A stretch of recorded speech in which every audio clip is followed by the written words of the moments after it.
नमस्कार, आप देख रहे हैं न्यूज़ नाउ इंडिया। मैं आपके साथ अंबुज यादव। उत्तर प्रदेश के चरण दर चरण चुनाव बीतते जा रहे हैं। हमारी मौजूदगी इस वक्त जौनपुर में है, जो 7वें चरण में चुनाव होना है यहाँ पर।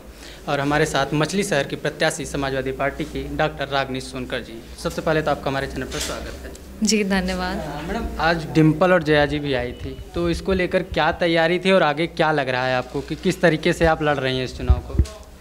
जी, तैयारी तो तभी अनाउंस हो गई थी जब चुनाव की डेट्स आई थी और हमारी समाजवादी पार्टी और हमारे सारे कार्यकर्ता, आपने उत्साह देखा होगा, करीब 25,000 से ऊपर की भीड़ रही है और लोग बहुत ही उत्साहित हैं और हर तरीके से तैयार हैं। और हमने पूरे समाजवादी परिवार को सारे भेदभाव हटा करके जो भी भाजपा ने फैलाए हैं पिछले 5 सालों में, लोगों को बांटने की कोशिश की है जाति धर्म पे, और उसको हमने हटा करके सबको एक साथ जोड़ा है। उसका आज एक उदाहरण था कि इतने सारे लोग इतनी मात्रा में आए हमारे पास। और मैम, एक सवाल आपसे पर्सनली ये है कि आप डॉक्टर हैं, तो डॉक्टरी छोड़कर राजनीति में आना कि किससे मोटिवेशन किससे मिला? मैं डॉक्टरी में भी मैं एक समाज सेवा कर रही थी और यहाँ इस प्रोफेशन में भी मैं एक समाज सेविका के रूप में ही हूँ। और डॉक्टरी छोड़ के आना, मेरा प्रोफेशन जो है ये मेरे साथ हमेशा रहेगा, ज़िंदगी भर रहेगा। और मैंने उसके साथ एक प्रोफेशन ऐड कर लिया है। अच्छा, तो मैं अगर अपने बिल्कुल, और मैं आपको ये कहना चाहती हूँ कि मेरे जो विधानसभा है उनके स्वास्थ्य की जिम्मेदारी अब मेरी रहेगी। और मेरे पिता तुल्य, मेरी माता, मेरी बहनें, मैं सभी की जिम्मेदारी लेती हूँ। और मैं चाहूँगी कि चाहे मेरे पत्रकार बंधु हों या मेरा क्षेत्र हो, जब आप स्वस्थ रहेंगे तब आप खुश रहेंगे और तभी आप अपने विकास के रास्ते पे आगे बढ़ सकते हैं। आपका जब नाम अनाउंस हुआ, अब बहुत जल्दी में आपका नाम अनाउंस हुआ, तो कई लोगों का यहाँ क्षेत्र में कहना था कि पैराशूट प्रत्याशी हैं, तो इसको लेकर आपका विरोध भी था। तो इसको किस तरीके से आप अपने पक्ष में करेंगे उन लोगों को? मैं ये कहना चाहूँगी कि माननीय हमारे राष्ट्रीय अध्यक्ष श्री अखिलेश यादव जी के आशीर्वाद से मैं यहाँ पे आप लोगों के बीच में हूँ और मैं आप लोगों की सेवा करने आई हूँ। और उनका ये नारा है, नई हवा है, नई सपा है, और उसका उदाहरण मैं हूँ। एक नारी सशक्तिकरण जो उन्होंने बोला कि 33% आरक्षण रहेगा नारियों के लिए, उन्होंने नारी सुरक्षा की बातें की, उन्होंने नारी के सम्मान की बातें की हैं और उसका एक उदाहरण मुझे बना करके यहाँ पे भेजा है। और मेरी जनता बहुत खुश है और बहुत हर्ष और उल्लास के साथ वो मुझे आगे लेकर के चल रही है। और जनता हमारी जो चुनाव है उसको अपना चुनाव समझ करके खुद लड़ रही है। नारी सशक्तिकरण की बात करते हैं तो बीजेपी आरोप लगाती है कि नारी सुरक्षा समाजवादी पार्टी में नहीं होती है, तो इसको किस तरीके से आप देखती हैं? 5 साल अभी उनकी सरकार रही है। हाथरस में जो हमारी बेटी के साथ हुआ उसका अंतिम संस्कार भी नहीं होने दिया। जिनके परिवार हैं वही उस दुख को समझ सकते हैं। और जो हमारी उन्नाव की बेटी के साथ हुई, जो वो जिस तरीके से उसको पीड़ित किया गया और उन्हीं के पार्टी के लोग थे और उसे न्याय के लिए दर दर भटकना पड़ा, उसका परिवार तक सुरक्षित नहीं रहा। तो हम इन बातों को कभी नहीं भूलेंगे।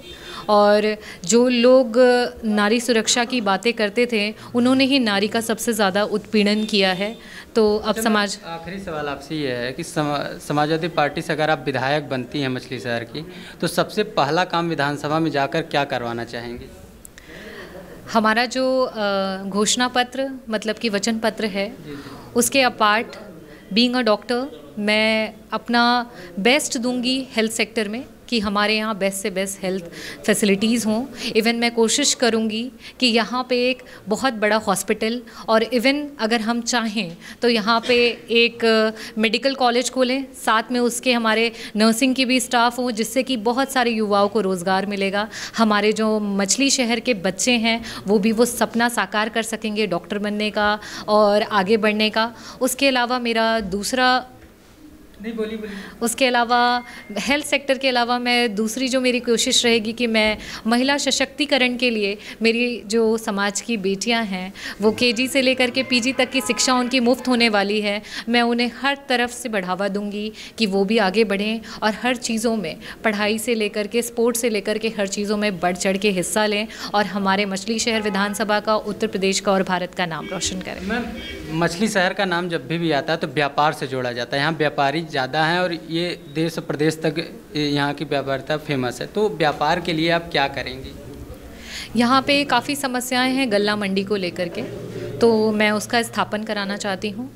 Apart from that small scale industries के बारे में बात चल रही है। अगर हमारी सरकार बनती है तो हम यहाँ पे कोशिश करेंगे कि स्मॉल स्केल इंडस्ट्रीज सेट करें, जिसकी वजह से हमारे जो बहुत सारे भाई हैं जिनको मुंबई, दिल्ली ऐसे दूर दूर दराज़ों में रहना पड़ता है, अपने घर से दूर रह करके काम करना पड़ता है, अपने परिवार से दूर रह के, मैं कोशिश करूँगी कि उनका रोज़गार उनके घर के पास हो ताकि वो अपने परिवार के साथ रहें और खुश रहें और स्वस्थ रहें। अच्छा मैम, आप आखिरी सवाल है, सच में आखिरी है, ये बताइए कि टक्कर किससे देख रहे हैं, क्या बीएसपी या बीजेपी या कोई और? मुझे टक्कर तो किसी से नहीं दिखाई दे रही है, मुझे सिर्फ अखिलेश भैया दिखाई दे रहे हैं कि जैसे कि उन्होंने बोला कि मेरा बेटा भी अर्जुन है और मैं चाहता हूँ कि मेरा हर एक सिपाही समाजवादी अर्जुन बने और सिर्फ मछली की आँख मतलब साइकिल की बटन को निशाना बनाए और 7 मार्च को साइकिल का बटन दबा करके अखिलेश भैया को मुख्यमंत्री बनाए। और भैया हमारी सरकार बन रही है, अभी तक के जो नतीजे आए हैं उसमें साफ साफ से देखा गया है कि सपा की सीट मैक्सिमम नंबर से निकल रही हैं और आगे भी हमारे जितने चुनाव आने वाले हैं उसमें हम मजबूती से लड़ने वाले हैं और मैक्सिमम सीटों से हम अखिलेश भैया को मुख्यमंत्री बना करके जिताने वाले हैं। धन्यवाद। बहुत बहुत धन्यवाद आप।